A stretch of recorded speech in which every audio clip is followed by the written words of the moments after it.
دوسری جانب ناظرین کو آگاہ کرتے چلے کہ امریکہ کا پاکستان کے میزائل پروگرام سے متعلق بیان سامنے آ گیا ہے۔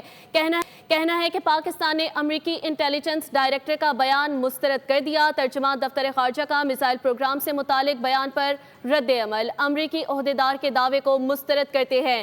ناظرین کو آگاہ کر رہے ہیں بڑی خبر کے ساتھ، امریکہ کا پاکستان کے میزائل پروگرام سے متعلق بیان سامنے آیا ہے۔ پاکستان نے امریکی انٹیلیجنس ڈائریکٹر کے بیان کو مسترد کر دیا۔ ترجمان دفتر خارجہ کا میزائل پروگرام سے متعلق بیان پر رد عمل سامنے آیا ہے۔ ترجمان نے کہا کہ امریکی عہدیدار کے دعوے کو مسترد کرتے ہیں۔ امریکی عہدیدار نے پاکستانی میزائل صلاحیت کو ممکنہ خطرہ قرار دیا ہے۔ امریکہ کا پاکستان کے میزائل پروگرام سے متعلق بیان سامنے آ گیا۔ پاکستان نے امریکی انٹیلیجنس ڈائریکٹر کے بیان کو مسترد کر دیا۔ سبسکرائب کریں اور بیل دبائیں تاکہ کوئی خبر رہ نہ جائے۔